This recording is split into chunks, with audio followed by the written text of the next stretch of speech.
Hi guys, welcome back to my YouTube channel. ನಾನು ನಿಮ್ಮ ನಯನ ತೀರ್ಥಹಳ್ಳಿ. ಎಲ್ಲರೂ ಚೆನ್ನಾಗಿದ್ದೀರಾ ಅನ್ಕೊಂತೀನಿ. ನಾನು ಕೂಡ ಚೆನ್ನಾಗಿದ್ದೀನಿ. ಹಾಗೆ ನನ್ನ ಚಾನಲ್ನ ಯಾರು ಸಬ್ಸ್ಕ್ರೈಬ್ ಮಾಡದೆ ನೋಡ್ತಾ ಇದ್ದೀರಾ, ದಯವಿಟ್ಟು ಸಬ್ಸ್ಕ್ರೈಬ್ ಮಾಡಿಕೊಂಡು ಸಪೋರ್ಟ್ ಮಾಡಿ. ಹಾಗೆ ನಾನು ತುಂಬ ಟೈಮ್ ಆದಮೇಲೆ ಲೆಂತಿ ವಿಡಿಯೋ ಮಾಡ್ತಾ ಇದ್ದೀನಿ. ನಾನು ಆಲ್ಮೋಸ್ಟ್ ಎಲ್ಲ ಶಾರ್ಟ್ ವಿಡಿಯೋನೇ ಹಾಕ್ತಾ ಇದ್ದಿದ್ದು. ನನಗೆ ವಿಡಿಯೋ ಮಾಡೋಕ್ಕೆ ಆಗ್ತಾ ಇರಲಿಲ್ಲ, ಸೊ ಅದರಿಂದ ನಾನು ಹಾಕ್ತಾ ಇರಲಿಲ್ಲ. ಇವಾಗ ಮಾಡೋಣ ಅಂತ ಅಂದ್ಕೊಂಡು ಮಾಡ್ತಾ ಇದ್ದೀನಿ. ನನ್ನ ತಮ್ಮೇಲ್ ನೋಡ್ಬಿಟ್ಟು ಆಲ್ಮೋಸ್ಟ್ ಎಲ್ಲರಿಗೂ ಗೊತ್ತಾಗಿರುತ್ತೆ. ನಾನಿವತ್ತು ಸೆಲ್ಫ್ ಮೋಟಿವೇಶನ್ನ ಹೇಗೆ ಮಾಡ್ಕೊಳ್ಳೋದು, ನಮ್ಮನ್ನ ನಾವು ಹೇಗೆ ಚೇಂಜಸ್ ಮಾಡ್ಕೋಬಹುದು ಅನ್ನೋದ್ರ ಬಗ್ಗೆ ನಾನು ಹೇಳೋಣ ಅಂತ ಅಂದ್ಕೊಂಡಿದ್ದೀನಿ. ಹಾಗೆ ನಾನು ಯಾವ ಥರ ಚೇಂಜಸ್ ಆಗ್ತಾ ಇದ್ದೀನಿ ಅನ್ನೋದ್ರ ಬಗ್ಗೆನೂ ಹೇಳ್ತೀನಿ. ನಾನು ಒಂದು ಕ್ಲಾರಿಟಿ ಕೊಡೋಕೆ ಇಷ್ಟಪಡ್ತೀನಿ. ನಾನು ಯಾರಿಗೋಸ್ಕರನೂ ಚೇಂಜ್ ಆಗಲ್ಲ, ಆಗೋದು ಇಲ್ಲ. ನನಗೋಸ್ಕರ ನಾನು ಚೇಂಜಸ್ ಆಗ್ತಾ ಇದ್ದೀನಿ. ಯಾಕೆ ಅಂತ ಹೇಳಿದ್ರೆ, ನನಗೆ ತುಂಬ ಏನಂದರೆ ಡ್ರೀಮ್ಸ್ ಇದೆ. ಅಂದರೆ ನನಗೆ ಗೋಲ್ ಇದೆ. ನನಗೆ ಈ ಥರನೇ ಮಾಡಬೇಕು, ಈ ಥರ ತುಂಬ ಪ್ಲ್ಯಾನ್ಸ್ ಇದೆ. ಆ ಪ್ಲ್ಯಾನ್ನೆಲ್ಲ ನಾನು ಮಾಡಬೇಕು ಅಂದರೆ ನಾನು ಸ್ವಲ್ಪ ಚೇಂಜಸ್ ಆಗಬೇಕಾಗತ್ತೆ. ಸೊ ಆದ್ದರಿಂದ ನಾನು ನನ್ನ ಚೇಂಜಸ್ ಮಾಡ್ಕೋತಾ ಇದ್ದೀನಿ. ಇದು ಆಲ್ಮೋಸ್ಟ್ ಒಂದು 15 ಡೇಸಿಂದ ನಾನು ಈ ಥರ ಒಂದು ನನ್ನಲ್ಲಿ ಚೇಂಜಸ್ನ ಮಾಡ್ಕೋತಾ ಇದ್ದೀನಿ. ಬಟ್ಟು ಒಂದೇ ಸಲ ಮಾಡ್ಕೊಳ್ಳೋಕ್ಕೆ ಆಗಲ್ಲ. ನನ್ನಲ್ಲಿ ಏನು ಚೇಂಜಸ್ ಆಗಿದೆ ಅನ್ನೋದು ನನಗೆ ಗೊತ್ತಾಗ್ತಿದೆ. ಹಾಗಂತ ಬೇರೆಯವ್ರು ಏನೋ ಒಂದು ಹೇಳ್ತಾರೆ ಅಂತ ನಾನು ಚೇಂಜಸ್ ಆಗಲ್ಲ. ನೀವು ಯಾಕೆ ಹಿಂಗೆ, ನೀವು ಒಂದು ಸ್ವಲ್ಪ ಚೇಂಜಸ್ ಆಗಿ, ನೀವು ಯಾಕೆ ಈ ಥರ ಯಾವಾಗಲೂ ಕೋಪ ಬರುತ್ತೆ ಹಾಗೆ ಹೀಗೆ ಅಂತ 1000 ಹೇಳ್ಬೋದು. ಯಾರು ಏನೇ ಹೇಳಲಿ ನನಗೆ ಗೊತ್ತು ನಾನೇನನ್ನೋದು. ನನ್ನ ಬಗ್ಗೆ ಹೊರಗಿನವ್ರಿಗೆ ಏನೂ ಗೊತ್ತಿರಲ್ಲ ಅಲ್ವಾ. ನಮ್ಮ ಬಗ್ಗೆ ನಮಗೆ ಗೊತ್ತಿರೋ ಅಷ್ಟು ಬೇರೆಯವ್ರಿಗೆ ಗೊತ್ತಿರಲ್ಲ. ಸೊ ನನಗೆ ಗೊತ್ತು ನಾನೇನು ಅನ್ನೋದು. ನನಗೆ ಗೊತ್ತಿದ್ರೆ ಸಾಕಲ್ವಾ, ನನ್ನ ಫ್ಯಾಮಿಲಿಗೆ ಗೊತ್ತಿದ್ರೆ ಸಾಕಲ್ವಾ. ಸೊ ಅಷ್ಟೇ. ಫಸ್ಟು ನೀವು ನಿಮ್ಮನ್ನು ಚೇಂಜಸ್ ಮಾಡ್ಕೋಬೇಕು ಅಂದರೆ ನಾವು ಡೈಲಿ ಮಾಡುವಂತಹ ಕೆಲಸಗಳಲ್ಲಿ ಚೇಂಜಸ್ ಮಾಡ್ಕೋಬೇಕಾಗತ್ತೆ. ನಾವು ಮಲ್ಕೊಳ್ಳೋ ಟೈಮಿಂಗ್ಸ್ ಆಗಲಿ, ಬೆಳಗ್ಗೆ ಎದ್ದೇಳೋ ಟೈಮಿಂಗ್ಸ್ ಆಗಲಿ, ನಮ್ಮ ಫುಡ್ಡಲ್ಲಾಗಲಿ ಎಲ್ಲದರಲ್ಲೂ ಕೂಡ ಚೇಂಜಸ್ ಮಾಡ್ಕೋಬೇಕಾಗತ್ತೆ. ಒಂದೇ ದಿನಕ್ಕೆ ಚೇಂಜಸ್ ಯಾರೂ ಆಗೋದಕ್ಕೆ ಆಗಲ್ಲ. ತುಂಬ ಅಂದರೆ ತುಂಬ ಟೈಮ್ ತಗೊಳುತ್ತೆ. ಸೊ ನನಗೂ ಕೂಡ ತುಂಬ ಟೈಮ್ ತಗೊಳುತ್ತೆ ಅಂದ್ಕೊತೀನಿ. ನಾನೀಗ 100ಗೆ 1% ಏನೋ ಚೇಂಜಸ್ ಆಗಿರ್ಬೋದು, ಅಷ್ಟು ಬಿಟ್ಟರೆ ಇನ್ನೂ 99% ಬ್ಯಾಲೆನ್ಸ್ ಇದೆ. ಫಸ್ಟ್ ಏನಂದರೆ, ನಾವು ನೈಟ್ ಮಲ್ಕೋತೀವಲ್ವ, ಅದು ಬೇಗ ಮಲ್ಕೋಬೇಕಾಗತ್ತೆ. ಒಂದು 9:30ಇಂದ 10 ಒಳಗಡೆ ಮಲ್ಕೊಳ್ಳೋಕ್ಕೆ ಸಾಧ್ಯವಾದರೆ ಅಷ್ಟು ಬೇಗ ಮಲ್ಕೋಬೇಕಾಗತ್ತೆ. ಹಾಗೆ ನಾವು ನೈಟು ಜಾಸ್ತಿ ಊಟ ಮಾಡಬಾರ್ದು, ಲಿಮಿಟೆಡ್ ಆಗಿ ಇರಬೇಕು. ಅಂದರೆ ತುಂಬ ಕೆಲವ್ರು ಊಟ ಮಾಡ್ತಾರಲ್ವ, ಅಂದರೆ ನಾವು ಮಧ್ಯಾಹ್ನ ಹೇಗೆ ತಿಂತೀವಿ, ಬೆಳಗ್ಗೆ ಎಲ್ಲ ಒಂದು ಸ್ವಲ್ಪ ಊಟ ಜಾಸ್ತಿನೇ ತಿಂತೀವಿ ಅಲ್ವಾ. ಸೊ ಅದೇ ಥರ ನಾವು ನೈಟು ಜಾಸ್ತಿ ಊಟ ಮಾಡಬಾರ್ದು. ಯಾಕಂದರೆ ನಾವು ಮಲ್ಕೋತೀವಿ ಡೈಲಿ ಬೆಳಗ್ಗೆ ಮತ್ತು ಮಧ್ಯಾಹ್ನ ಎಲ್ಲ ನಾವು ಜಾಸ್ತಿ ನಮ್ಮ ದೇಹಕ್ಕೆ ಕೆಲಸ ಇರುತ್ತೆ. ಅಂದರೆ ನಾವು ಓಡಾಡ್ತೀವಿ, ನಮ್ಮ ಒಂದು ಆ್ಯಕ್ಟಿವಿಟೀಸ್ನ ನಾವು ಮಾಡ್ತಾ ಇರ್ತೀವಿ. ಬಟ್ ನೈಟು ನಾವು ಮಲ್ಕೊಳ್ಳೋದು ಬಿಟ್ಟರೆ ಬೇರೆ ಏನೂ ಮಾಡಲ್ಲ. ಬಟ್ ಏನು ಮಾಡಬೇಕು ಅಂದರೆ, ನಾವು ಊಟ ಮಾಡಿದ್ಮೇಲೆ ಸ್ವಲ್ಪ ವಾಕ್ ಮಾಡಬೇಕಾಗತ್ತೆ. ನಾವು ಔಟ್ಸೈಡ್ ಹೋಗಿ ವಾಕ್ ಮಾಡೋಕ್ಕಾಗಲ್ಲ ಅಂದಾಗ ಮನೇಲೇ ಎಷ್ಟು ಜಾಗ ಇರುತ್ತೆ ಅಲ್ಲೇ ವಾಕ್ ಮಾಡ್ಬೋದಲ್ವಾ. ಸೊ ಅದನ್ನು ಮಾಡಬೇಕಾಗತ್ತೆ. ನಾನು ಕೂಡ ಅದೇ ಮಾಡೋದು. ನಾನು ರೈಸ್ ಐಟಮ್ ತಿನ್ನಲ್ಲ ನೈಟು. ನಾನು ಚಪಾತಿನೇ ತಿನ್ನೋದು. ಎಲ್ಲ ದಿನವೂ ನೀವು ಚಪಾತಿನೇ ತಿಂತೀರಾ ಅಂತ ಕೇಳಿದ್ರೆ ಇಲ್ಲ, ಖಂಡಿತ ಇಲ್ಲ. ಒಂದೊಂದು ದಿನ ತಿನ್ನೋಕ್ಕಾಗಲ್ಲ, ಏನೂ ಮಾಡೋಕ್ಕಾಗಲ್ಲ. ಚಪಾತಿ ಈಗ ಒಂದೊಂದು ದಿನ ನಾನು ಊರಿಗೆ ಹೋದಾಗ ಚಪಾತಿ ತಿನ್ನೋಕ್ಕಾಗಲ್ಲ, ಅಲ್ಲಿ ರೈಸ್ ಮಾಡಿರ್ತಾರೆ, ನಾನು ರೈಸ್ ತಿನ್ಕೋತೀನಿ. ಮತ್ತು ನನಗಿಲ್ಲಿ ಯಾವಾಗಲೂ ಚಪಾತಿ ತಿಂದು ಬೋರ್ ಆದರೆ ಮಿಡ್ಲಲ್ಲಿ ಒಂದಿನ ರೈಸ್ ಐಟಮ್ ತಿಂತೀನಿ. ಏನೋ ಒಂದು ರೈಸ್ ಐಟಮ್ ಯಾವುದೋ ಒಂದು ತಿಂದ್ಬಿಡ್ತೀನಿ. ಬೆಳಗ್ಗೆನೂ ಕೂಡ ನಾನು ರೈಸ್ ಐಟಮೇ ತಿಂತೀನಿ. ಅಂದರೆ ನಾನು ಸ್ವಲ್ಪ ರಾಗಿಯನ್ನು ಯೂಸ್ ಮಾಡ್ತೀನಿ. ಆ ಥರ ಎಲ್ಲ ಫುಡ್ಡಲ್ಲಿ ಚೇಂಜಸ್ ಮಾಡ್ಕೋಬೇಕಾದ್ರೆ ಫ್ರೂಟ್ಸ್ ತಿನ್ನಬೇಕಾಗತ್ತೆ. ಆಮೇಲೆ ನಾವು ಆಲ್ಮಂಡ್ ಇರುತ್ತಲ್ಲ, ಅದನ್ನು ನೈಟು ನೀರಲ್ಲಿ ನೆನೆಸ್ಬಿಟ್ಟು ಬೆಳಗ್ಗೆ ತಿನ್ನಬೇಕಾಗತ್ತೆ. ಅದು ಒಳ್ಳೆಯದು, ತುಂಬ ಒಳ್ಳೆಯದು. ಆಮೇಲೆ ನಾನೇನು ಮಾಡ್ತೀನಿ ಅಂದರೆ, ಜೀರಿಗೆ ಅಥವಾ ಮೆಂತೆ ನೀರನ್ನು ಕುಡಿದ್ರೆ ತುಂಬ ಒಳ್ಳೆಯದು. ಅಂದರೆ ನಾನು ಮೆಂತೆ ನೈಟು ನೆನೆ ಹಾಕಿಬಿಟ್ಟು ಬೆಳಗ್ಗೆ ನಾನು ಟಿಫನ್ ತಿಂದಾದಮೇಲೆ ಒಂದು 4-5 ಮೆಂತೆ ಕಾಳನ್ನು ಬಾಯಿಗೆ ಹಾಕೊಂಡು ತಿಂತೀನಿ. ಅದೊಂದು ದಿನ ತಿಂತೀನಿ. ಮತ್ತು ನೆಕ್ಸ್ಟ್ ಬೇರೆ ದಿನ ಏನು ಮಾಡ್ತೀನಿ ಅಂದರೆ, ಇದಿರುತ್ತಲ್ಲ ಏನು ಜೀರಿಗೆ ಇರುತ್ತಲ್ಲ, ಜೀರಿಗೆನ ಬಿಸಿನೀರಲ್ಲಿ ಚೆನ್ನಾಗಿ ಕುದಿಸ್ಬಿಟ್ಟು ಆ ಜೀರಿಗೆ ನೀರು ಕುಡಿತೀನಿ. ನೆಕ್ಸ್ಟ್ ಡೇ ಏನು ಮಾಡ್ತೀನಿ, ಅದ್ರ ನೆಕ್ಸ್ಟ್ ಏನು ಮಾಡ್ತೀನಿ ಅಂದರೆ ಬಿಸಿನೀರಿಗೆ ಒಂದು ಸ್ವಲ್ಪ ಲಿಂಬೆ ರಸ ಹಾಕೊಂಡ್ಬಿಟ್ಟು ಕುಡಿತೀನಿ. ಸೊ ಇಷ್ಟು ನಾನು ಚೇಂಜಸ್ ಮಾಡ್ಕೊಂಡಿದ್ದೀನಿ ನನ್ನ ಒಂದು ಫುಡ್ಡಲ್ಲಿ. ಇಷ್ಟು ಚೇಂಜಸ್ ಮಾಡ್ಕೊಂಡಿದ್ದೀನಿ. ಇದು ಫಸ್ಟಿಗೆ ನಂಗೆ ಆಗ್ತಾ ಇರಲಿಲ್ಲ. ಒನ್ ಡೇ ಒಂದು ಏನು ಲಿಂಬೆ ಹಣ್ಣು ಬಿಸಿನೀರಿಗೆ ಹಾಕಿ ಕುಡಿದ್ರೆ ನೆಕ್ಸ್ಟ್ ಡೇ ನಾನು ಕುಡಿತಾ ಇರಲಿಲ್ಲ, ಮರ್ತೋಗ್ಬಿಡ್ತಿತ್ತು, ಸ್ಕಿಪ್ ಮಾಡ್ತಾ ಇದ್ದೆ. ಸೊ ಇವಾಗ ಆ ಥರ ಅಲ್ಲ, ನನಗೆ ಬೆಳಗ್ಗೆ ಎದ್ದ ತಕ್ಷಣ ನಾನು ಅದನ್ನೇ ಮಾಡ್ತೀನಿ. ಫಸ್ಟ್ ನೀವು ಬೆಳಗ್ಗೆ ಎದ್ದ ತಕ್ಷಣ ಫಸ್ಟ್ ಏನು ಮಾಡಬೇಕು ಅಂತ ಹೇಳಿದ್ರೆ, ಒಂದು 10 ಮಿನಿಟ್ಸ್ ಕಣ್ಣು ಮುಚ್ಕೊಂಡು ಆರಾಮಾಗಿ ಕೂಲಾಗಿ ಕುತ್ಕೋಬೇಕು ಕಣ್ಣು ಮುಚ್ಕೊಂಡು. ಅಂದರೆ ಯಾವ ಯೋಚನೆನೂ ಮಾಡಬಾರ್ದು, ಆರಾಮ್ಸೆ ರಿಲ್ಯಾಕ್ಸ್ ಆಗಬೇಕು. ಸೊ ಆಮೇಲೆ ನಮ್ದು ಏನು ಕೆಲಸಗಳಿರುತ್ತೆ ಅದನ್ನು ಮಾಡ್ಕೋಬೇಕಾಗತ್ತೆ. ನಾನು ಅದನ್ನು ಮಾಡ್ಕೋತೀನಿ, ಆಯಿತಾ. ನೆಕ್ಸ್ಟು ನೈಟು ಅಷ್ಟೇ ನಾನು ಸ್ವಲ್ಪ ಹೊತ್ತು ಧ್ಯಾನ ಮಾಡ್ತೀನಿ. ಒಂದು 5-10 ನಿಮಿಷ ಅಷ್ಟೇ ಮಾಡ್ತೀನಿ ಧ್ಯಾನ. ಆಮೇಲೆ ನಾನು ಮಾರ್ನಿಂಗು ಸ್ವಲ್ಪ ವ್ಯಾಯಾಮ ಮಾಡ್ತೀನಿ, ಬಟ್ ಅದನ್ನು ಕೂಡ ಡೈಲಿ ಮಾಡಲ್ಲ. ನಿಜಾನೇ ಹೇಳಬೇಕಲ್ವಾ, ನಾನು ನಿಜ ಡೈಲಿ ಮಾಡೋಕೆ ಆಗ್ತಾನೆ ಇಲ್ಲ, ಗೊತ್ತಿಲ್ಲ. ಒಂದು 2 ದಿನ ಮಾಡಿದೆ, ಫುಲ್ಲು ಕಾಲು ಕೈಯೆಲ್ಲ ಪೇಯ್ನ್ ಆಯಿತು. ಆಮೇಲೆ ಇನ್ನೊಂದು 3 ಡೇಸ್ ಮಾಡಲಿಲ್ಲ. ಮತ್ತೆ ಇವಾಗ 2 ದಿನ ಮಾಡ್ತಾ ಇದ್ದೀನಿ. ಇವಾಗ ಮತ್ತೆ ಪೇಯ್ನ್ ಆದರೆ ಮತ್ತೆ ಮಾಡಲ್ಲ ಅಂತ ಅನ್ಕೋಬಾರ್ದು, ಮಾಡಲೇಬೇಕು. ಬಟ್ ನಂಗೆ ಹಂಗೆ ಆಗ್ತಾ ಇದೆ. ನಾನು ಬಿಟ್ಟು ಮಾಡಲ್ಲ.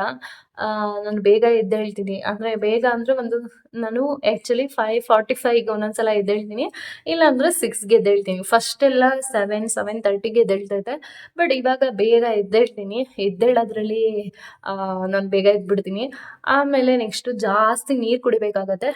ನಾವು ನೀರನ್ನು ಎಷ್ಟು ಕುಡಿತೀವೋ ಅಷ್ಟು ಒಳ್ಳೆಯದು. ನಾನು ಬೆಳಗ್ಗೆ ಎದ್ದ ತಕ್ಷಣ ನೀರು ತುಂಬಾ ಕುಡಿತೀನಿ. ಆಮೇಲೆ ಆಫೀಸಲ್ಲಿ ಕೂಡ ನಾನು ನೀರು ಜಾಸ್ತಿನೇ ಕುಡಿತೀನಿ. ಜಾಸ್ತಿ ನೀರು ಕುಡಿಬೇಕಾಗತ್ತೆ, ನಾನು ಕುಡಿತೀನಿ. ಬಟ್ ಆಯಿಲ್ ಐಟಮ್ನ ನಾವು ಕಮ್ಮಿ ಮಾಡಬೇಕಾಗತ್ತೆ. ನಾನು ಅದನ್ನು ಸ್ವಲ್ಪ ಕಮ್ಮಿ ಮಾಡೋಕ್ಕೆ ಆಗ್ತಾ ಇಲ್ಲ, ಮಾಡಬೇಕು. ನಾನು ಕೊಬ್ಬರಿ ಎಣ್ಣೆ ಜಾಸ್ತಿ ಮನೇಲಿ ಕೊಬ್ಬರಿ ಎಣ್ಣೆ ಯೂಸ್ ಮಾಡಿರೋದೇ ನಾನು ತಿನ್ನೋದು ಫುಡ್ಡು. ಬಟ್ ಔಟ್ಸೈಡ್ ಹೋದಾಗ ನಮಗೆ ಕೊಬ್ಬರಿ ಎಣ್ಣೆಲಿ ಯಾರೂ ಮಾಡ್ಕೊಡಲ್ಲ.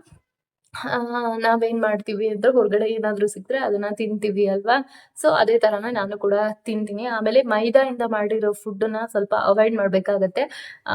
ನಾನು ಸ್ವಲ್ಪ ಅವಾಯ್ಡ್ ಮಾಡ್ತಾ ಇದ್ದೀನಿ. ಆಮೇಲೆ ನಾನು ಇನ್ನೇನು ತಿಂತೀನಿ, ಪಪ್ಪಾಯ ತಿಂತೀನಿ. ಅದೆಲ್ಲ ಒಂದೊಂದು ದಿನ ತಿಂತೀವಿ. ಅದನ್ನು ಎಲ್ಲರಿಗೂ ಹೇಳ್ಬೇಕಂತೇನಿಲ್ಲ, ಅದನ್ನ ಎಲ್ಲರೂ ಮಾಡ್ಬೋದಲ್ವಾ ಡೈಲಿ. ಮತ್ತು ಸೊಪ್ಪು ಜಾಸ್ತಿ ತಿನ್ನಬೇಕಾಗತ್ತೆ. ನಾವು ಚಪಾತಿ ಮಾಡ್ಕೋತೀವಲ್ವಾ, ನಮಗೆ ಇನ್ನೊಂದು ಕ್ವಶನ್ ಕೇಳ್ಬೋದು, ಚಪಾತಿ ನಾವು ಮಾಡ್ಕೊಂಡು ತಿಂದರೆ ನಮಗೆ ಹೀಟ್ ಆಗತ್ತೆ ಅಂತ ತುಂಬ ಜನ ಕ್ವಶನ್ಸ್ ಕೇಳ್ಬೋದು. ಹೌದು, ಹೀಟ್ ಆಗತ್ತೆ ಅಂದರೆ ಪಾಲಕ್ ಸೊಪ್ಪಿರುತ್ತಲ್ಲ, ಅದನ್ನು ಸ್ವಲ್ಪ ಬಿಸಿನೀರಲ್ಲಿ ಕುದಿಸ್ಬಿಟ್ಟು ಅದನ್ನು ಗ್ರೈಂಡ್ ಮಾಡಿಕೊಂಡು ಚಪಾತಿ ಗೋಧಿ ಹಿಟ್ಟಿರುತ್ತಲ್ಲ ಆ ಹಿಟ್ಟಿಗೆ ಅದನ್ನು ಮಿಕ್ಸ್ ಮಾಡಿಕೊಂಡು ಚಪಾತಿ ಮಾಡಿಕೊಂಡು ನಾವು ತಿನ್ನೋದ್ರಿಂದ ನಮಗೆ ಹೀಟ್ ಆಗಲ್ಲ, ಕೋಲ್ಡ್ ಆಗತ್ತೆ. ಹಾಗೆ ನೀವು ಎಗ್ ತಿನ್ನೋದಾದರೆ ಎಗ್ಗಿಗೂ ನೀವು ಮೆಂತ್ಯ ಸೊಪ್ಪಿರುತ್ತಲ್ವ, ಸೊ ಅದನ್ನು ಯೂಸ್ ಮಾಡೋದ್ರಿಂದ ಮೆಂತ್ಯ ಸೊಪ್ಪಿನ ಎಗ್ ಬುರ್ಜಿ ಮಾಡ್ಕೊಳ್ಳಿ. ಅದರಿಂದ ಯಾವುದು ಕೂಡ ಒಂಥರ ಹೀಟ್ ಆಗಲ್ಲ, ನಮಗೆ ಬಾಡಿಗೆ ಕೋಲ್ಡ್ ಆಗುತ್ತೆ.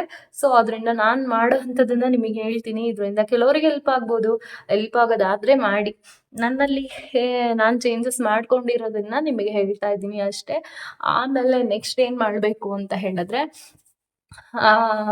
ನನಗೆ 100ಗೆ ಒಂದು 80% ಅನಿಸುತ್ತೆ ಕೋಪ. ಜಾಸ್ತಿ ಅಂದರೆ ಜಾಸ್ತಿ ನನಗೆ ಕೋಪ. ನಾನು ನೋಡಿ ಸ್ಫಟಿಕ ಮಣಿ ಕೂಡ ಹಾಕೊಂಡಿದ್ದೀನಿ ಕೋಪ ಜಾಸ್ತಿ ಅಂತ. ಹಾಗೆ ನನ್ನ ರಾಶಿಗೆ ನಾನು ರಿಂಗ್ ಕೂಡ ಹಾಕೊಂಡಿದ್ದೀನಿ, ಯಾಕೆಂದರೆ ನನಗೆ ಬೇಗ ಕೋಪ ಬಂದುಬಿಡುತ್ತೆ. ಬಟ್ ಆ ಕೋಪ ಅನ್ನೋದು ನನಗೆ ಜಾಸ್ತಿ ನಾನು ಏನು ಕ್ಯಾರಿ ಫಾರ್ವರ್ಡ್ ಮಾಡಲ್ಲ. ಆ ಒಂದು ಹಾಫ್ ಆನ್ ಅವರಲ್ಲಿ ನನಗೆ ಆ ಕೋಪನ ಕಂಟ್ರೋಲ್ ಮಾಡ್ಕೋತೀನಿ. ಬಟ್ ನಂಗೆ ಆ ಕೋಪನೂ ಬರಬಾರ್ದು ಅಂತ ಅಂದ್ಕೊಂಡು ನಾನು ಇವಾಗ ಅದನ್ನು ಕಂಟ್ರೋಲ್ ಮಾಡ್ತಾ ಇರೋದು.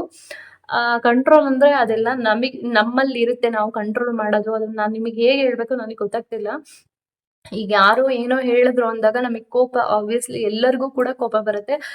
ಬಟ್ ಸೈಲೆಂಟಾಗಿ ಇರಬೇಕಾಗುತ್ತೆ. ಕೋಪ ಬಂದರೆ ಸೈಲೆಂಟಾಗಿ ಇರಬೇಕಾಗುತ್ತೆ. ನಾನೀಗ ಅದನ್ನೇ ಮಾಡ್ತಾ ಇರೋದು. ನನಗೆ ಕೋಪ ಬರುತ್ತೆ, ನಾನು ಸುಮ್ಮನೆ ಸೈಲೆಂಟ್ ಒಂದು 5 ಮಿನಿಟ್ಸ್ ಸುಮ್ಮನೆ ಆಗಿಬಿಟ್ರೆ ಅಲ್ಲಿಗೆ ಅದು ಏನೋ ಕೂಲ್ ಆಗಿಬಿಡ್ತೀವಿ. ಸೊ ನಾನು ಅದನ್ನೊಂದು ಮಾಡ್ತಾ ಇದ್ದೀನಿ. ಇವಾಗ ಸ್ವಲ್ಪ ಕೋಪ ಎಲ್ಲೋ ಒಂದು ಸ್ವಲ್ಪ ಕಮ್ಮಿ ಮಾಡ್ಕೊತಾ ಇದ್ದೀನಿ ಅನಿಸುತ್ತೆ. ಯಾವಾಗಲೂ ನಗ್ನಗ್ತಾ ಇರಬೇಕು. ಮತ್ತು ನೆಗೆಟಿವ್ ಪೀಪಲ್ಸ್ ಇರ್ತಾರಲ್ಲ, ಅವ್ರ ಸಹವಾಸ ಬಿಡಬೇಕಾಗತ್ತೆ. ಫಸ್ಟು ನಾವು ಮಾಡಬೇಕಾಗಿರೋದು ಫಸ್ಟ್ ಅಂದರೆ ನಮಗೆ ನೆಗೆಟಿವ್ ಆಗಿ ಏನಾದರೂ ಹೇಳ್ತಾರಲ್ವಾ, ಅವರ ಸಹವಾಸ ಬಿಟ್ಟರೆ ನಾವು ಆಲ್ಮೋಸ್ಟ್ ವಿನ್ ಆದಂಗೆ, ನಾವು ನಮ್ಮನ್ನ ಚೇಂಜ್ ಮಾಡ್ಕೊಂಡಂಗೆನೆ. ತುಂಬ ಜನ ಇರ್ತಾರೆ. ನಾನು ಆಲ್ಮೋಸ್ಟ್ ನೆಗೆಟಿವ್ ಪೀಪಲ್ಸ್ನ ನಾನು ಇಂಟ್ರಾಕ್ಟ್ ಮಾಡಲ್ಲ, ಜಾಸ್ತಿ ಮಾತಾಡಲ್ಲ. ಪಾಸಿಟಿವ್ ಆಗಿರೋರ್ನೇ ಮಾತಾಡ್ತೀನಿ. ಬಟ್ ಒಂದೊಂದು ಜನನ ಏನು ಮಾಡೋಕ್ಕಾಗಲ್ಲ ಅಲ್ವಾ. ಅದನ್ನ ಸ್ವಲ್ಪ ಕಂಟ್ರೋಲ್ ಮಾಡೋಕ್ಕೆ ಸ್ವಲ್ಪ ಟೈಮ್ ಬೇಕಾಗತ್ತೆ. ನಾವಿವಾಗ ಕೋಪ ಮಾಡ್ಕೊಳ್ಳೋದ್ರಿಂದ ಏನಾಗುತ್ತೆ ಅಂದರೆ, ಈಗ ನಮ್ಮ ಎದುರುಗಡೆ ಆಪೋಸಿಟ್ ಇರ್ತಾರಲ್ವಾ, ನಾವು ಕೋಪ ಮಾಡ್ಕೊಂಡು ನಾವೇನೋ ಮಾತಾಡ್ತೀವಿ, ಅವ್ರು ಇನ್ನೊಂದು ಮಾತಾಡ್ತಾರೆ. ಸೊ ಅದು ಇನ್ನೂ ಡ್ರ್ಯಾಗ್ ಆಗ್ತಾನೇ ಹೋಗುತ್ತೆ. ಸೊ ಅದಕ್ಕಿಂತ ನಾವು ಸೈಲೆಂಟ್ ಆಗಿಬಿಟ್ರೆ ಅವರು ಸೈಲೆಂಟ್ ಆಗ್ತಾರಲ್ವಾ. ಸೊ ಅದರಿಂದ ನಾನು ಸ್ವಲ್ಪ ಇವಾಗ ಆ ಥರ ಮಾಡ್ತಾ ಇದ್ದೀನಿ. ಬಟ್ ಗೊತ್ತಿಲ್ಲ, ಎಲ್ಲರಿಗೂ ತಾಳ್ಮೆ ಅನ್ನೋದು ಒಂದು ಲೆವೆಲ್ವರೆಗೂ ಇರುತ್ತೆ. ಕೆಲವರು ಆ ತಾಳ್ಮೆನ ಟೆಸ್ಟ್ ಮಾಡಕ್ಕೆ ಬರ್ತಾರೆ ಅಷ್ಟೇ. ಅವರು ಟೆಸ್ಟ್ ಮಾಡಕ್ಕೆ ಬಂದಾಗ ನಾವು ಸ್ವಲ್ಪ ತಾಳ್ಮೆಯಿಂದ ಇರಬೇಕಾಗತ್ತೆ.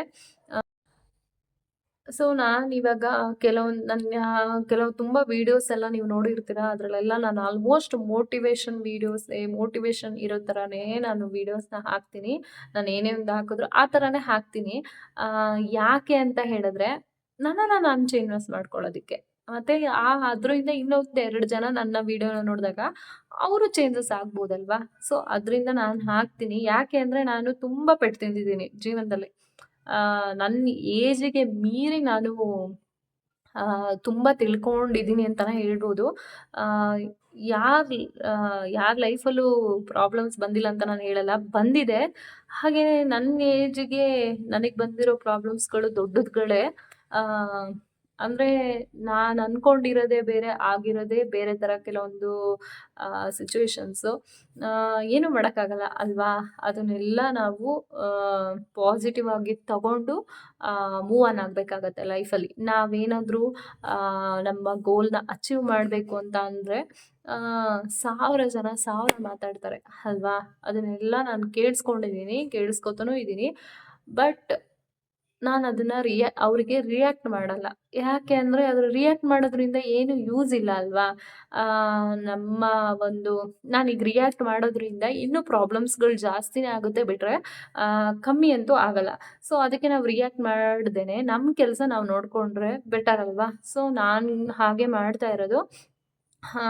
ಇನ್ನೊಂದು ಯಾರೋ ಕೇಳಿದ್ರು, ನೀವು ಯೂಟ್ಯೂಬ್ ಚಾನಲ್ ಎಲ್ಲ ಮಾಡ್ತೀರಾ, ಆಫೀಸ್ಗೂ ಹೋಗ್ತೀರಾ, ಬೇರೆ ಏನಾದರೂ ಮಾಡ್ಬೋದಲ್ಲ ಬಿಸ್ನೆಸ್ಸು ಅದು ಇದು ಅಂತ ಹೇಳಿದ್ರು. ಖಂಡಿತ ಹೌದು.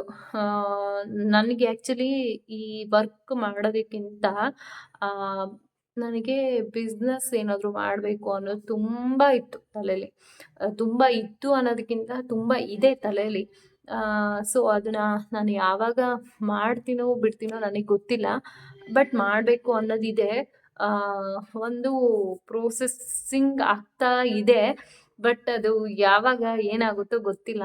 ನೋಡೋಣ, ಅದಾದರೆ ಖಂಡಿತ ಎಲ್ಲರಿಗೂ ಕೂಡ ನಾನು ಹೇಳ್ತೀನಿ. ನಂದು ಪ್ಲ್ಯಾನಿಂಗ್ ಇದ್ದಾವೆ, ತುಂಬ ಅಂದರೆ ತುಂಬಾ ಇದ್ದಾವೆ. ಬಟ್ ನಾನು ಯಾವುದ್ರೂ ಎಕ್ಸ್ಪೆಕ್ಟೇಷನ್ ಇಟ್ಕೊಳ್ಳಲ್ಲ. ಯಾಕಂದರೆ ತುಂಬ ಎಕ್ಸ್ಪೆಕ್ಟೇಷನ್ ಇಟ್ಕೊಂಡು ನನಗೆ ಅದರಿಂದ ನಿರಾಸೆ ಆಗಿರೋದು ಇದೆ. ಸೊ ಅದರಿಂದ ನನ್ನ ಲೈಫಲ್ಲಿ ಒಂದೇ ಒಂದು ತಿಳ್ಕೊಂಡಿದ್ದೀನಿ, ಯಾವುದೂ ಎಕ್ಸ್ಪೆಕ್ಟೇಷನ್ ಇಟ್ಕೊಬಾರ್ದು. ಇವತ್ತಿನ ದಿನ ಹೇಗಿದೆ ಅದೇ ಥರನೇ ನಾವು ಇರಬೇಕಾಗತ್ತೆ. ಇವತ್ತಿನ ದಿನ ಮಾತ್ರ ನಮ್ಮದು, ನಾಳೆ ನಮ್ಮದಲ್ಲ ಅಲ್ವಾ. ಸೊ ಹಾಗಾಗಿ ನಾನು ಇವತ್ತಿನ ಮಾತ್ರ ಯೋಚನೆ ಮಾಡ್ತೀನಿ, ನಾಳೆದು ಯೋಚನೆ ಮಾಡಲ್ಲ. ಯೋಚನೆ ಮಾಡಲ್ಲ ಅಂತ ಅಲ್ಲ, ಯೋಚನೆ ಒಂದು ಲೆವೆಲ್ವರೆಗೂ ಮಾಡ್ತೀನಿ. ತುಂಬ ತಲೆ ಕೆಡಿಸ್ಕೊಂಡು ಹಂಗೆ ಹಿಂಗೆ ಅಂತ ಅಂದ್ಕೊಂಡೆಲ್ಲ ನಾನು ಮಾಡೋ ಸೀನಂತೂ ಇಲ್ಲ. ಇವತ್ತಿನ ಟೈಮು ಆರಾಮಾಗಿ ಹ್ಯಾಪಿಯಾಗಿರಬೇಕು ಅಷ್ಟು ಮಾತ್ರ. ಫಸ್ಟು ಏನು ಮಾಡ್ತಾ ಇದ್ದೆ ಅಂತ ಹೇಳಿದ್ರೆ, ನಂಗೆ ಇವಾಗ ಫಾರ್ ಎಕ್ಸಾಂಪಲ್ ಆಫೀಸಲ್ಲಿ ಏನೋ ಒಂದು ಟೆನ್ಷನ್ಸ್ ಇದ್ದರೆ ನಂಗೆ ನೈಟೆಲ್ಲ ಅದೇ ಯೋಚನೆ ಮಾಡ್ತಿದ್ದೆ. ಇವಾಗ ಫಾರ್ ಎಕ್ಸಾಂಪಲ್ ಬಿಸ್ನೆಸ್ ಆಗಿಲ್ಲ ಅದು ಇದೆ ಅಂದರೆ, ನಂಗೆ ರಾತ್ರಿ ಎಲ್ಲ ಅಯ್ಯೋ ನಾನು ಇಷ್ಟು ಎಫರ್ಟ್ಸ್ ಹಾಕ್ಬಿಟ್ಟು ಯಾಕೆ ಈ ಥರ ಆಗ್ತಾಯಿಲ್ಲ ಹಂಗೆ ಹಿಂಗೆ ಅಂತ ಅಂದ್ಕೊಂಡು ಇರ್ತಾಯಿದ್ದೆ. ಸೊ ಆ ಥರ ಅಂದ್ಕೊಳ್ಳೋದ್ರಿಂದ ನಾವು ಬಿಸ್ನೆಸ್ಸೇ ಅದು ಆಗೋದೇ ಇಲ್ಲ. ನಾವು ನೆಗೆಟಿವ್ ಆಗಿ ಯೋಚನೆ ಮಾಡೋದ್ರಿಂದ ನೆಗೆಟಿವೇ ಆಗುತ್ತೆ, ಪಾಸಿಟಿವ್ ಆಗೋದೇ ಇಲ್ಲ. ನಾನು ಅದು ತುಂಬ ಸಲ ನೋಡಿದ್ದೀನಿ. ನಾನು ಇದರಲ್ಲೊಂದು ನನಗೆ 100ಗೆ 200% ಅನುಭವ ಆಗಿರೋದನ್ನ ನಾನು ಹೇಳ್ತೀನಿ. ನಾನು ಈಗೇನೋ ಒಂದು ನೆಗೆಟಿವ್ ಅನ್ಕೊತೀನಿ, ಇಲ್ಲೇನೋ ಆಗುತ್ತೆ, ಏನೋ ಒಂದು ಆಗ್ಬಿಡುತ್ತೆ. ನಿಜ ಅದಾಗ್ಬಿಡುತ್ತೆ. ಅದಕ್ಕೆ ನಂಗದು ತುಂಬಾ ಸಲ ಅನುಭವ ಆಗಿದೆ. ನಾನಿವಾಗ ಅನ್ಕೊಳ್ಳೋದು, ಆ ಥರ ಏನು ಅನ್ಕೋಬಾರ್ದು ನಾವು. ಇದಾಗುತ್ತೆ ಇದೆ ಏನು ಅಂತ ನೆಗೆಟಿವ್ ಆಗಿ ಯೋಚನೆ ಮಾಡ್ಲಿಕ್ಕೆ ಹೋಗ್ಬಾರ್ದು. ಅದೇ ಆಗುತ್ತೆ ನನಗೆ ಗೊತ್ತಿರಂಗೆ. ನಾನು ಏನೇ ಒಂದು ಬಿಸ್ನೆಸ್ ಮಾಡಿದ್ರು ಅದ್ರಿಂದ ಕೆಲವರಿಗೆ ಹೆಲ್ಪ್ ಆಗೋ ಥರ ನಾನೇನಾದ್ರು ಮಾಡೋಣ ಅಂತ ಅನ್ಕೊಂಡಿರೋದು. ಅದ್ರಲ್ಲೂ ಎಸ್ಪೆಷಲಿ ಹೆಲ್ತ್‌ಗೆ ರಿಲೇಟೆಡ್ ನಾನೇನಾದ್ರು ಮಾಡ್ಬೇಕು. ಇಲ್ಲಾಂದ್ರೆ ರೈತರಿಗೇನಾದ್ರು ಹೆಲ್ಪ್ ಆಗೋ ಥರ ನಾನ್ ಮಾಡ್ಬೇಕು ಅಂತ. ಯಾಕಂದ್ರೆ ನಮ್ಮ ಅಪ್ಪ ಕೂಡ ರೈತರೇ ಅಲ್ವಾ, ನಾನು ರೈತರ ಮಗಳಲ್ವಾ. ಸೊ ಆ ಥರ ರಿಲೇಟೆಡು. ಇಲ್ಲ ಅಂದ್ರೆ ಹೆಲ್ತ್‌ಗೆ ಸಂಬಂಧಪಟ್ಟಂಗೆ ಮಾಡ್ಬೇಕು ಅಂತ ಅನ್ಕೊಂಡಿದೀನಿ. ನೋಡೋಣ, ದೇವರ ಒಂದು ಆಶೀರ್ವಾದ ಇದ್ರೆ ಖಂಡಿತ ಮಾಡ್ಬೋದಲ್ವಾ. ಬಟ್ ನನ್ಗಂತೂ ಇಂಟ್ರೆಸ್ಟ್ ಇರೋದು ಬಿಸ್ನೆಸ್ಸಲ್ಲೇ. ನನಗೆ ಈ ವರ್ಕ್ ಮಾಡೋದು ಅಂದ್ರೆ ಯಾಕೆ ಅಂತ ಹೇಳಿದ್ರೆ, ಯಾರೋ ಕೆಳಗ್ ಕೆಲ್ಸ ಮಾಡಕ್ಕಿಂತ ಯಾರೋ ಬಾಸ್ ಅಲ್ವಾ ನಮಗೆ. ನಮ್ಗೆ ನಾವು ಬಾಸ್ ಆಗ್ಬೇಕಂದ್ರೆ ನಾವು ಬಿಸ್ನೆಸ್ ಮಾಡ್ಬೇಕಲ್ವಾ. ನಮಗೆ ನಾವು ಬಾಸ್ ಆಗ್ಬೇಕು ಯಾವಾಗ್ಲೂ. ಅಂದ್ರೆ ಆ ಈಗ ನಾವು ಬೇರೆ ಯಾರೋ ಅಂಡರಲ್ಲಿ ಕೆಲಸ ಮಾಡ್ತಿರ್ತೀವಿ. ಒಂದು ನಾವು ಕೆಲವೊಂದ್ಸಲ ಕೆಲಸ ಮಾಡ್ದಾಗ್ಲೂ ಬೈಸ್ಕೋಬೇಕು, ಮಾಡಿಲ್ಲ ಅಂದ್ರೂ ಬೈಸ್ಕೋಬೇಕು. ಹಿಂಗೆ ಇದ್ರೂ ಬೈಸ್ಕೋಬೇಕಾಗತ್ತೆ. ಬಟ್ ನಮ್ ಎಫರ್ಟ್ಸ್ ಏನು ಅನ್ನೋದು ನಮಗೆ ಗೊತ್ತಿರುತ್ತೆ ಅಲ್ವಾ. ಅದೇ ಥರನೇ ನಾವು ಓನ್ ಆಗಿ ಬಿಸ್ನೆಸ್ ಮಾಡಿದ್ರೆ ನಮಗೆ ನಾವೇ ಬಾಸ್ ಅಲ್ವಾ. ಯಾರು ಹೇಳೋದು ಇರಲ್ಲ, ಏನೂ ಇರಲ್ಲ ಅಲ್ವಾ. ಸೊ ಆ ಥರ ನನಗೆ ಇದು ಇವಾಗಲ್ಲ, ತುಂಬಾ ಟೈಮಿಂದ ನನಗೆ ಈ ಥರ ಒಂದು ಏನೋ ಡ್ರೀಮ್ ಅಂತಾನೆ ಹೇಳ್ಬೋದು. ನೋಡೋಣ, ಪ್ರಯತ್ನ ನಂದು, ಫಲ ದೇವ್ರದು. ಪ್ರಯತ್ನ ಖಂಡಿತ ಇದೆ. ಇವಾಗ ಮಾಡ್ತಾನೂ ಇದೀನಿ ಪ್ರಯತ್ನ. ಬಟ್ ಅದನ್ನ ನಾನು ಎಲ್ಲೂ ಹೇಳ್ಕೊಂಡಿಲ್ಲ. ಯಾರತ್ರ ಕೂಡ ನಾನು ಡಿಸ್ಕಸ್ ಮಾಡಿನೂ ಇಲ್ಲ. ಆ ನಿಧಾನವಾಗಿ ಯೋಚನೆ ಮಾಡ್ತಿದೀನಿ, ಏನ್ ಮಾಡೋದು, ಯಾವ ಥರ, ಹಿಂಗೆ ಅಂತ. ಬಟ್ ಅದರಿಂದ ಯಾರಿಗಾದ್ರೂ ಉಪಯೋಗ ಆಗ್ಬೇಕಲ್ವಾ. ನಾವೀಗ ಬಿಸ್ನೆಸ್ ಮಾಡಿದ್ರೆ ಅದರಿಂದ ತುಂಬಾ ಜನಕ್ಕೆ ಹೆಲ್ಪ್ ಆಗ್ಬೇಕು. ನಾಳೆ ನಾವೀಗ ಏನೇ ಒಂದು ಪ್ರಾಡಕ್ಟ್ ಕೊಟ್ರು ಅದ್ರ ಬಗ್ಗೆ ಒಂದು ಪಾಸಿಟಿವ್ ರಿವ್ಯೂ ಇರ್ಬೇಕು. ಅಂದ್ರೆ ಕ್ವಾಲಿಟಿ ಇರ್ಬೇಕು ಅಲ್ವಾ. ಸೊ ಆ ಥರ ಪ್ರಾಡಕ್ಟ್‌ನ ನಾವು ಕೊಡ್ಬೇಕಾಗತ್ತೆ ಜನಗಳಿಗೆ. ಸೊ ಆ ಥರ ಯಾವ ಪ್ರಾಡಕ್ಟು ಅದನ್ನೆಲ್ಲ ನಾನು ಒಂದು 10, 15 ಲೀಸ್ಟ್ ಮಾಡ್ಕೊಂಡಿದೀನಿ. ಬಟ್ ಒಂದು 2 ಸಾರ್ಟ್ ಔಟ್ ಮಾಡ್ಕೊಂಡಿದೀನಿ. ಸೊ ಇದನ್ನ ಗೊತ್ತಿಲ್ಲ, ಇದಕ್ಕೆ ಇನ್ವೆಸ್ಟ್ ಮಾಡ್ಬೇಕಾಗತ್ತೆ, ಅಮೌಂಟ್ ಬೇಕು ತುಂಬಾ.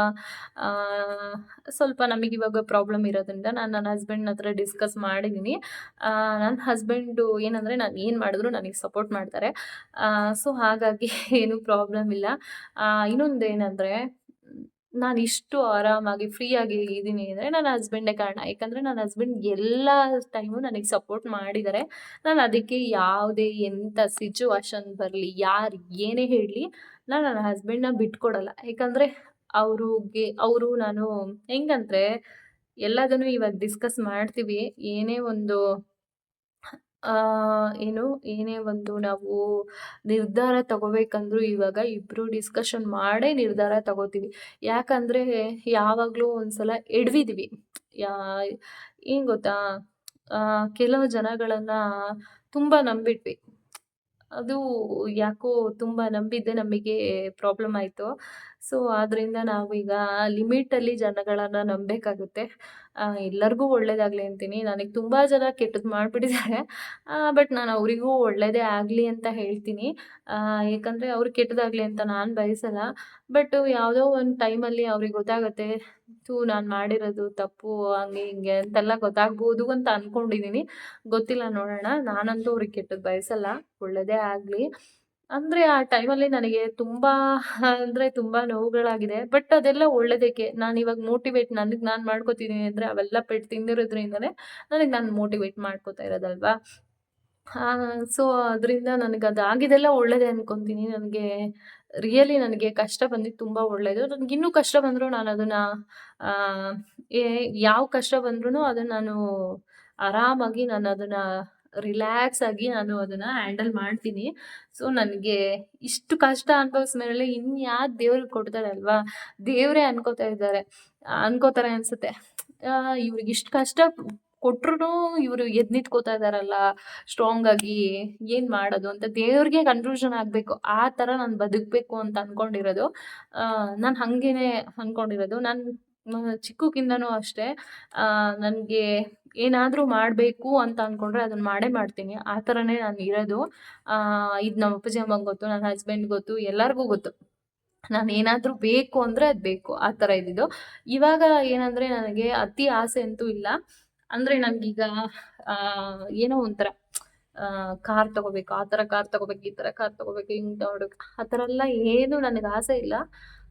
ನನಗೇನಂದರೆ ಆರಾಮಾಗಿ ಹ್ಯಾಪಿಯಾಗಿರೋಕ್ಕೆ ಏನೇನು ಬೇಕೋ ಅದು ಬೇಕು ಅಷ್ಟೇ ಅಲ್ವಾ? ದುಡ್ಡಿಂದ ಏನೂ ಮಾಡೋಕ್ಕಾಗಲ್ಲ. ದುಡ್ಡೇ ಇಂಪಾರ್ಟೆಂಟ್ ಲೈಫಲ್ಲಿ ಅಲ್ಲೇ ಅಲ್ಲ, ಹೆಲ್ತ್ ಇಂಪಾರ್ಟೆಂಟು. ನನ್ಗೆ ಗೊತ್ತಿರಂಗೆ ಹೆಲ್ತ್ ಇಂಪಾರ್ಟೆಂಟ್ ಅಂದರೆ ಇಂಪಾರ್ಟೆಂಟು. ನಾಳೆ ನಮ್ಮ ಹತ್ರ ಎಷ್ಟೋ ದುಡ್ಡಿರುತ್ತೆ, ಬಟ್ ನಮ್ಮ ಹತ್ರ ಹೆಲ್ತ್ ಸರಿ ಇಲ್ಲ ಅಂದರೆ ಆ ದುಡ್ಡು ಇಟ್ಕೊಂಡು ನಾನೇನು ಮಾಡಲಿ ಅಲ್ವಾ? ಸೊ ಅದು ಇಂಪಾರ್ಟೆಂಟ್ ಅಲ್ಲ. ಮತ್ತೆ ಏನಂದರೆ ನಮಗೆ ಗೊತ್ತಿದ್ರು ಕೆಲವೊಂದು ವಿಷಯಗಳು ಗೊತ್ತಿಲ್ಲದೆ ಇರೋ ಥರ ಇರಬೇಕಾಗತ್ತೆ. ಅಂದರೆ ನಾವು ಗೊತ್ತೇ ಇಲ್ಲ ನಮಗೇನು ಅನ್ನೋ ಥರನೇ ಇರಬೇಕಾಗತ್ತೆ ಕೆಲವೊಂದು ಸಿಚುವೇಷನಲ್ಲಿ. ಕೆಲವ್ರು ಹೆಂಗೆ ಗೊತ್ತಾ, ಹೆವಿ ಬ್ರಿಲಿಯಂಟ್ ಥರ ತೋರಿಸ್ಕೋತಾರೆ. ಅದು ಒಳ್ಳೇದಲ್ಲ ಅಲ್ವಾ? ನಾನು ತುಂಬ ಜನನ ಅಬ್ಸರ್ವ್ ಮಾಡ್ದಂಗೆ ಎಲ್ಲ ನಂಗೆ ಗೊತ್ತು ಅನ್ನೋ ಥರ ಕೆಲವರು ಇರ್ತಾರೆ. ನಾನು ಜೀವನದಲ್ಲಿ ತುಂಬ ಜನ ನೋಡಿದ್ದೀನಿ. ಒಂಥರ ಸ್ಕೋಪ್ ಕೊಡೋದು ಒಂಥರಲ್ಲ ಆ ಥರ. ನಂಗಂತೂ ಆ ಥರ ಇರೋಕೆ ಇಷ್ಟ ಇಲ್ಲ. ನಂಗೆ ಗೊತ್ತಿದ್ರೂ ನನ್ಗೆ ಗೊತ್ತಿಲ್ಲದೆ ಇರೋ ಥರನೇ ದಡ್ರ ಥರನೇ ಇರಬೇಕು. ನಾವೇನೇ ಒಂದು ಸಾಧನೆ ಮಾಡಬೇಕು ಅಂದ್ರೂ ದಡ್ರ ಥರನೇ ಇರಬೇಕಾಗತ್ತೆ. ಇನ್ನೊಂದೇನಂದರೆ ನನ್ನ ಹಸ್ಬೆಂಡ್ ನನಗೆ ಯಾವಾಗಲೂ ಏನು ಹೇಳ್ತಾರೆ ಅಂದರೆ, ನೀನು ತುಂಬ ಮಾತಾಡ್ತೀಯ, ಅದನ್ನ ಸ್ವಲ್ಪ ಕಮ್ಮಿ ಮಾಡು ಅಂತ. ಅದೇ ನನಗಿವಾಗ ಟಫ್ ಇರೋದು. ನಾನು ತುಂಬ ಚಿಕ್ಕ ವಯಸ್ಸಲ್ಲಿ ನಾನು ಮಾತಾಡ್ತಾನೆ ಇರಲಿಲ್ಲ. ಎಲ್ಲ ನಮ್ಮ ಊರಲ್ಲೆಲ್ಲ ಹೇಳ್ತಿದ್ರು, ಇವಳಿಗೇನು ಬಾಯಿನೇ ಬರಲ್ಲ, ಇದು ಮಾತೇ ಆಡಲ್ಲ, ಯಾರ ಹತ್ರನೂ ಮಾತಾಡ್ಸಲ್ಲ. ಕೆಲವರೆಲ್ಲ ಸ್ಟ್ಯಾಂಡರ್ಡೇ ಅಂದ್ಕೊಂಡಿರ್ತಾರೆ ಇವಳಿಗೇನು ಬರಲ್ಲ ಅಂತ. ಖಂಡಿತ ಹೌದು, ನಾನು ಯಾಕೆ ಹಂಗಿದ್ದೆ ಅಂತ ನನಗೆ ಗೊತ್ತಿಲ್ಲ.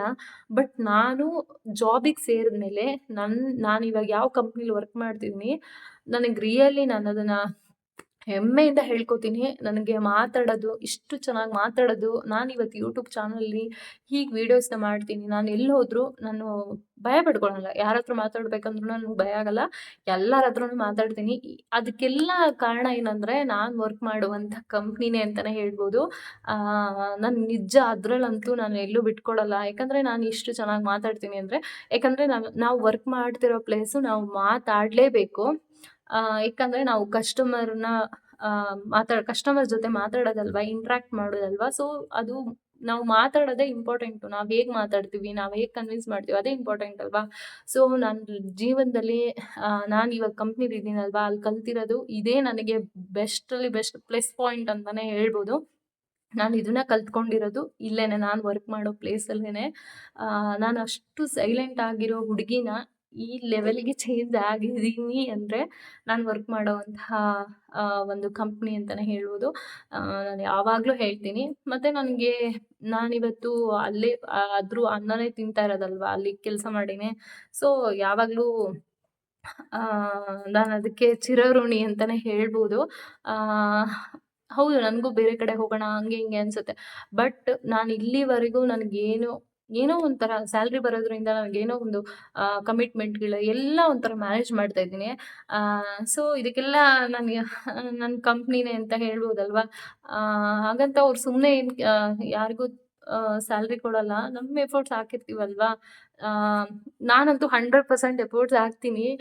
ಅದಕ್ಕೂ ಮೀರಿ ಕೆಲವೊಂದು ಪ್ರಾಬ್ಲಮ್ಗಳಾದರೆ ಅದು ಏನು ಮಾಡೋಕ್ಕಾಗಲ್ಲಲ್ವಾ. ಸೊ ಅಷ್ಟೇ. ಮತ್ತು ನಾನು ಮೋಟಿವೇಶನ್ ಹೇಳಕ್ಕೆ ಹೋಗಿ ಎಲ್ಲಿಗಿಂದ ಎಲ್ಲಿಗೆಲ್ಲ ಹೋದೆ. ಇದು ಕೆಲವ್ರಿಗೆ ಮೋಟಿವೇಟ್ ಆಗುತ್ತೆ ಅನ್ಕೊತೀನಿ ಅಲ್ವಾ. ಇದನ್ನು ಶೇರ್ ಮಾಡೋದ್ರಿಂದ ಕೆಲವ್ರಿಗೆ ಮೋಟಿವೇಟ್ ಆಗುತ್ತೆ ಖಂಡಿತ. ನಾನು ಮೇಯ್ನ್ ಅಂದರೆ ಮಾತಾಡೋದು ಸ್ವಲ್ಪ ಕಮ್ಮಿ ಮಾಡಬೇಕು. ಅಂದರೆ ನನಗೆ ಒಂದೇ ಒಂದು ನನ್ನ ಪ್ರಾಬ್ಲಮ್ ಏನಂದರೆ, ನಾನು ಸ್ವಲ್ಪ ಯೋಚನೆ ಮಾಡದೆ ಮಾತಾಡ್ತೀನಿ. ಅಂದರೆ ಆನ್ ದ ಸ್ಪಾಟ್ ಮಾತಾಡ್ತೀನಿ. ಕೆಲವ್ರಿಗೆ ಅದು ನಾನು ಮಾತಾಡೋದ್ರಿಂದ ಹರ್ಟ್ ಆಗುತ್ತೆ ಅನಿಸುತ್ತೆ. ಮೇ ಬಿ ನಂಗೆ ಗೊತ್ತಿಲ್ಲ. ಅದನ್ನೊಂದು ನಾನು ಚೇಂಜಸ್ ಮಾಡ್ಕೋಬೇಕು. ಮತ್ತು ನಾನು ಏನಂದರೆ ನಂಗದು ಒಳಗಡೆ ಇಟ್ಕೊಳಕ್ಕೆ ಬರಲ್ಲ. ಕೆಲವೊಂದು ನನಗೇನಾದರೂ ಗೊತ್ತಾದರೆ ಅದನ್ನ ಹೇಳ್ಬಿಡ್ತೀನಿ. ಆ ಥರ ಓಪನ್ ಆಗಿರ್ತೀನಿ ನಾನು. ಅಂದ್ರೆ ಒಳಗಡೆನೇ ಇಟ್ಕೊಂಡು ಅವ್ರು ಹಂಗೆ ಅಂತ ಅನ್ಕೊಳಕ್ಕಾಗಲ್ಲ. ನಂಗೆ ಅದನ್ನ ಹೊರಗಡೆ ಹೇಳ್ಬೇಕು. ಸೊ ಆ ಥರ ಇರೋದು. ಖಂಡಿತ ಅದು ಒಳ್ಳೇದೇ ಅನ್ಕೊಂತೀನಿ. ಯಾಕಂದ್ರೆ ಅದು ಒಳಗಡೆ ಇಟ್ಕೋಬಾರ್ದು. ಈಗ ಯಾರೇ ಮೇಲೆ ಏನೇ ಒಂದು ನಮಗೆ ಅಭಿಪ್ರಾಯ ಇದ್ರೆ ಅದನ್ನ ಹೇಳ್ಬೇಕು. ಇಲ್ಲ ಅಂದ್ರೆ ಅದು ಇನ್ನೂ ಪ್ರಾಬ್ಲಮ್ಸೇ ಆಗೋದಲ್ವಾ? ನನ್ಗದೊಂದು ನನ್ನ ಪ್ಲಸ್ ಪಾಯಿಂಟ್ ಅಂತಾನೆ ಹೇಳ್ಬೋದು. ನಾನೆಲ್ಲರಿಗೂ ನನ್ಗೇನ್ ಅನ್ಸುತ್ತೆ ಅದನ್ನ ನಾನು ಹೇಳ್ಬಿಡ್ತೀನಿ.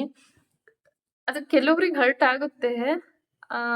ನಾನೇನ್ ಮಾಡ್ಲಿ? ನಾನಿರೋದ್ ನನ್ ಕ್ಯಾರೆಕ್ಟರೇ ಹಂಗಲ್ಲ. ಸೊ ಏನು ಮಾಡಕ್ಕಾಗಲ್ಲ. ಬಟ್ ನಾನ್ ಚೇಂಜಸ್ ಮಾಡ್ಕೋಬೇಕು. ಕೆಲವೊಂದು ವಿಷಯಗಳಲ್ಲಿ ಚೇಂಜಸ್ ಮಾಡ್ಕೊಳ್ಳೇಬೇಕಾಗತ್ತೆ. ನಾನ್ ಮಾಡ್ಕೋತೀನಿ. ಇನ್ನೊಂದೇನಂದ್ರೆ ಕೆಲವ್ರು ನಮ್ಮಿಂದ ಅಡ್ವಾಂಟೇಜ್ ತಗೋತಾರೆ. ಅವರು ನಾವು ಮಾತಾಡೋದ್ರಿಂದ ಕೆಲವೊಂದು ಅಡ್ವಾಂಟೇಜಸ್ ತಗೊಳ್ಳೋ ಜನಗಳು ಇದಾರೆ. ಸೊ ಅಂತ ಜನಗಳು ಇದಾರೆ. ಅವ್ರಿಗೇನ್ ಮಾಡೋಣ ಹೇಳಿ? ನಾವು ಒಂದ್ಸಲ ಸ್ಟ್ರಾಂಗ್ ಆಗೇ ಇರ್ಬೇಕು ಅನ್ಸುತ್ತೆ. ಅಲ್ವಾ? ಸೊ ಕೆಲವೊಂದು ಟೈಮಲ್ಲಿ ಅದೇ ನಾನು ಹೇಳಿದ್ದು ಪರಿಸ್ಥಿತಿಗೆ ನಾನು ಕೆಲವೊಂದು ಪರಿಸ್ಥಿತಿಗೆ ನನಗೆ ಅದನ್ನ ಹ್ಯಾಂಡಲ್ ಮಾಡೋದು ಗೊತ್ತಿಲ್ಲ ಅಷ್ಟೇ. ಓಕೆ. ನಾನು ಈ ವಿಡಿಯೋನ ಇವತ್ತು ಎಂಡ್ ಮಾಡ್ತಾ ಇದ್ದೀನಿ. ನಾನ್ ಮಾತಾಡಿರೋದ್ರಲ್ಲಿ ಏನಾದ್ರೂ ಒಂದು ತಪ್ಪಿದ್ರೆ ದಯವಿಟ್ಟು ಕ್ಷಮಿಸಿ. ನಾನು ಫಸ್ಟೇ ಹೇಳಿದೀನಿ ನನ್ಗೇನ್ ಅನ್ಸುತ್ತೆ ಅದನ್ನ ನಾನ್ ಹೇಳ್ತೀನಿ. ನಾನು ಯಾರನ್ನೋ ಒಬ್ರನ್ನ ಇಟ್ಕೊಂಡು ಅವ್ರ ಬಗ್ಗೆ ನಾನ್ ಮಾತಾಡಲ್ಲ. ನನ್ಗನ್ಸಿದ್ದನ್ನ ನಾನ್ ಹೇಳ್ತೀನಿ ಅಷ್ಟ್ ಬಿಟ್ರೆ ಬೇರೆ ಏನೂ ಇಲ್ಲ. Thank you. ಎಲ್ಲರೂ ನನಗೆ ಸಪೋರ್ಟ್ ಮಾಡ್ತೀರಾ ಅನ್ನೋ ಒಂದು ನಂಬಿಕೆಯಿಂದ ಈ ವಿಡಿಯೋನ ಎಂಡ್ ಮಾಡ್ತಾ ಇದ್ದೀನಿ. ಬಾಯ್.